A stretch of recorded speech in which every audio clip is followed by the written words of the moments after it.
రాష్ట్ర వ్యాప్తంగా పలు అంశాలు, ఎందుకంటే బర్నింగ్ ఇష్యూస్ నడుస్తూ ఉన్నాయి. ప్రధానంగా ఈవీఎంస్ గురించి ఒక పెద్ద చర్చ జరుగుతూ ఉంది దేశవ్యాప్తంగా. అలా ప్రత్యేకించి ఆంధ్రప్రదేశ్ రాష్ట్రంలో మరి సాక్షాత్తు మా పార్టీ సభ్యులు హైకోర్టుని ఆశ్రయించడం జరిగింది. హైకోర్టుని ఆశ్రయించిన తర్వాత నేరుగా యాజ్ పర్ కాన్స్టిట్యూషనల్ బాడీ అయిన ఎలక్షన్ కమిషన్ను 45 రోజుల పాటు ఆ జీవోస్లో లేకపోతే అక్కడ ఉన్న రూల్ బుక్స్లో వీవీప్యాట్స్ని భద్రపరచాల్సిన అవసరం ఉంది. దాన్ని తుంగలోకి తొక్కి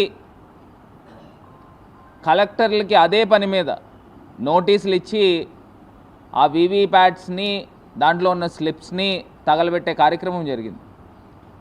అసలు ఏం జరుగుతూ ఉంది? దాన్ని డైవర్షన్, చంద్రబాబు నాయుడు గారికి వెనతో పెట్టిన విద్య, డైవర్షన్ పాలిటిక్స్. దాన్ని డైవర్ట్ చేయడం గురించి మా పార్టీ ఎంపీలని కొనుగోలు చేసే కార్యక్రమం జరుగుతోంది. కొనుగోలు చేసి వాళ్ళతో రాజీనామాలు చేయించి డైవర్ట్ చేయడం. అంటే అక్కడ గజపతి నగరంలో మాజీ పార్లమెంట్ సభ్యులు చంద్రశేఖర్ గారు క్లియర్గా చెప్తా ఉన్నాడు, ఏదైతే ఈవీఎంలు 12 గంటలు వాడిన ఈవీఎంలు బ్యాటరీ 50% పైన తగ్గిపోతుంది. అలాంటిది 12 రోజులు పోయిన తర్వాత లేదా 21 రోజులు పోయిన తర్వాత చూస్తే ఆ ఈవీఎంలు 99% బ్యాటరీ ఎక్కడి నుంచి వస్తుంది? అంటే స్ట్రాంగ్ రూమ్లోంచి తీసిన తర్వాత బ్యాటరీ 99% ఎక్కడైనా వస్తుందా? 12 గంటలు వాడిన ఈవీఎంలు. దానికి సంబంధించి సీసీ కెమెరా ఫుటేజ్లు ఇవ్వండి, దాంట్లో తెలుస్తుంది కదా అని చెప్తా ఉంటే దానికి సమాధానం లేదు. అసలు ఎక్కడ ఏం జరుగుతూ ఉంది? ఇవాళ నిజంగా పారదర్శకంగా ఎలక్షన్స్ జరిగినాయండి? ఇదా ప్రజాస్వామ్యంలో మనం పెద్ద గొప్పలు చెప్పుకుంటూ ఉంటాం. భారతదేశము ప్రపంచంలో అతిపెద్ద ప్రజాస్వామ్య దేశమని మనం చెప్పుకుంటూ ఉంటాం. మరి ఇదా ప్రజాస్వామ్యం అంటే? అంటే ఈవీఎంలు మ్యానిపులేషన్ ద్వారా వచ్చిన ప్రభుత్వం కూడా ఒక ప్రభుత్వమే. అంటే మనం ఏమని పిలవాలా? ఈవీఎం సీఎం చంద్రబాబు నాయుడు అని పిలవాలా? ఇంత మోసం జరుగుతూ ఉంది. ఇంకొక అంశము, ఒరిస్సాలో నిజంగా బాధ అనిపిస్తూ ఉంటుంది. 61 ఎమ్మెల్యేలు దగ్గరగా వచ్చిన, ఎన్నో ఎమ్మెల్యేలు 60 దాకా వచ్చినట్టున్నాయి, ఒక ఎంపీ గెలవలేదండి. అంటే బీజేడీకి నవీన్ పట్నాయక్ గారికి ఒక్క ఎంపీ గెలవాల అంటే ఏం జరుగుతూ ఉంది? ఇప్పుడు ఆంధ్రప్రదేశ్ లాగా పోను క్రాస్ ఓటింగ్ వేశారంటే అక్కడ నిజంగా ఒరిస్సాలో రెండాట్లుగా ఒకటే ఎంపీకి ఎమ్మెల్యేకి వేస్తూ ఉంటారు.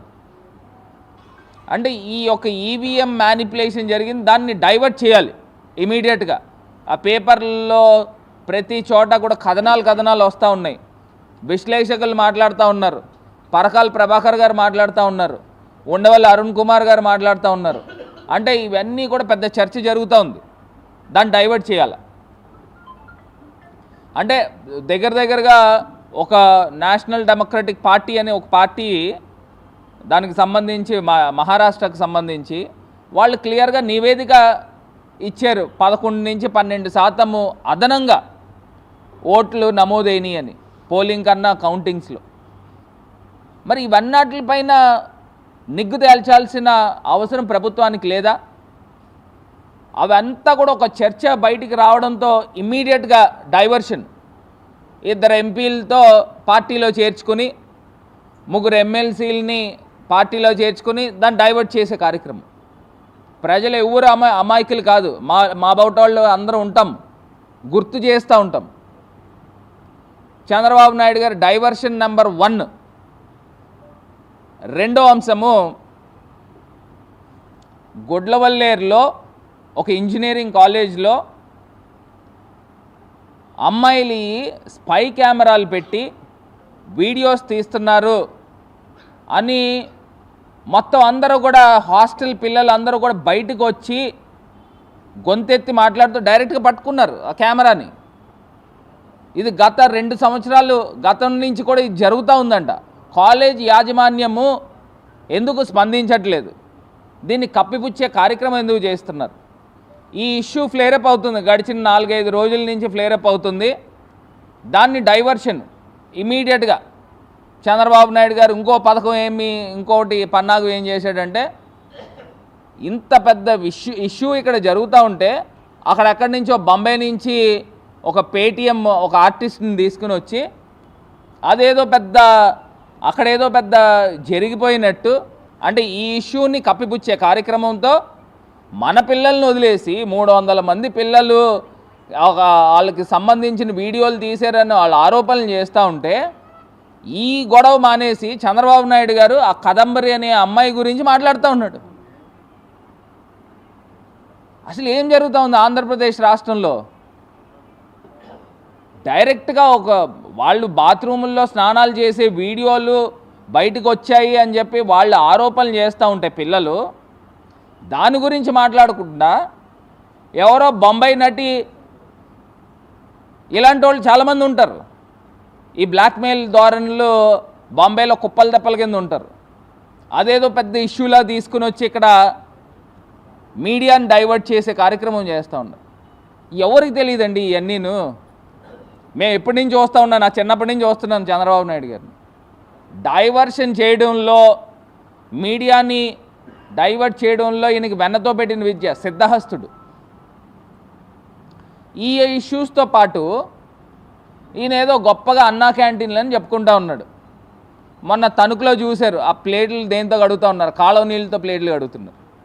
సరే అది పక్కన పెడితే, న్యూస్వీడ్ IIITకి సంబంధించి మధ్యాహ్నం భోజనానికి సంబంధించి స్కూల్స్లో, గవర్నమెంట్ స్కూల్స్లో అసలు ఏ రకమైన భోజనాలు పెడతా ఉన్నారు?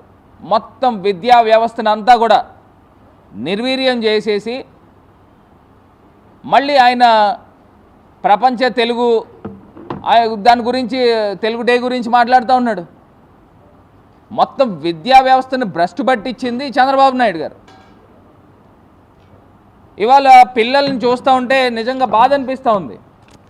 వాళ్ళు విష జ్వరాలు వచ్చి మేము తినలేం బాబు అని చెప్పేసి వాళ్ళు చెప్తా ఉంటే, ఇలాగ మేము తినలేం బాబు అని చెప్పి వాళ్ళు నేరుగా పాడేస్తూ ఉన్నారు భోజనాలు. పోనీ అది మా సాక్షి పేపర్ అనుకోండి, ఇది ప్రజాశక్తి పేపర్లో 75 మంది విద్యార్థులకి అస్వస్థత, కలుషిత ఆహారమే కారణం. అంటే రాష్ట్ర వ్యాప్తంగా వెలుగులోకి వచ్చినాయి ఇవి.